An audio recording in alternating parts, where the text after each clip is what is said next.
Mtazamaji wa Uhondo TV, hujambo na karibu. Hii ni Uhondo TV, Uhondo Michezoni. Mimi naitwa Aidan Jeremiah.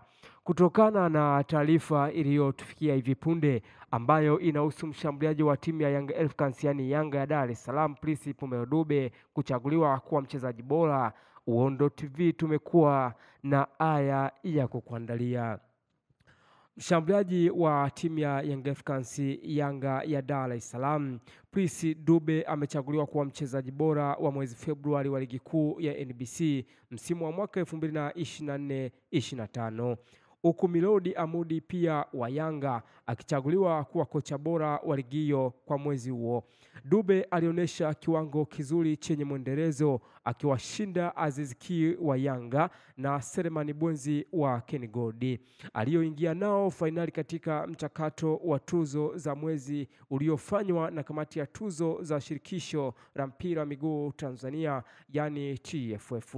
Mchezaji huyo alitoa mchango mkubwa kwa timu yake katika michezo 7 ambayo Yanga ilicheza mwezi huo na kufunga mabao 5 na kuhusika na mengine 5 kwa dakika 562 alizocheza. Yanga ilishinda michezo 6 na kutoka sare 1. Kwa upande wa Mdi aliyeingia fainali katika mchakato huo na Faru Davis wa Simba na Fredi Minziro wa Pamba Jiji, aliongoza Yanga kushinda michezo 4 na sare 1, ambapo kwa mwezi huo Yanga ilicheza michezo 7. Amdi aliongoza Yanga ilipotoka suru na JKT Tanzania, kisha ikazifunga KMC mabao 1-6, Singida Black Stars 2-1, Mashujaa 5-0 na Pamba Jiji 0-3. Mechi nyingine ambazo Yanga ilishinda mwezi huo lakini haikuwa chini ya Amdi ni dhidi ya Kenigodi 6-1 na dhidi ya Kagera Sugar 4-0. Pia kamati ya tuzo imemchagua meneja wa uwanja wa Meja Jenerali Samuyo uliopo Dar es Salaam, Ashraf Omari, kuwa meneja bora wa uwanja wa mwezi Februari kutokana na kufanya vizuri katika management ya matukio ya michezo pamoja na masuala yanayohusu miundombinu uwanjani. Wakati huo huo, kamati ya tuzo za TFF imemchagua beki Eliki Kiaruzi wa Mtibwa Sugar kuwa mchezaji bora wa mwezi Januari wa ligi ya NBC Championship 2024-25, huku Awaz Juma pia Mtibwa Sugar akichaguliwa kocha bora wa mwezi huo.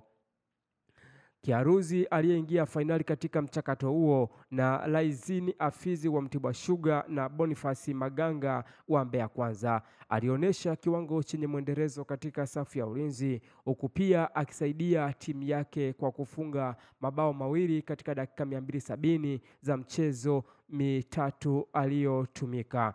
Kwa upande wa Awazi aliyeingia fainali za Zuberi Katwila wa Bigimani na Emmanuel Masawe wa Mbeya Kwanza aliongoza timu yake kupata ushindi katika michezo yote 3 iliyocheza, ikivuna pointi 9 na kuendelea kuongoza ligi hiyo. Hii ni Uhondo TV, Uhondo Michezoni. Mimi naitwa Aidan Jeremiah.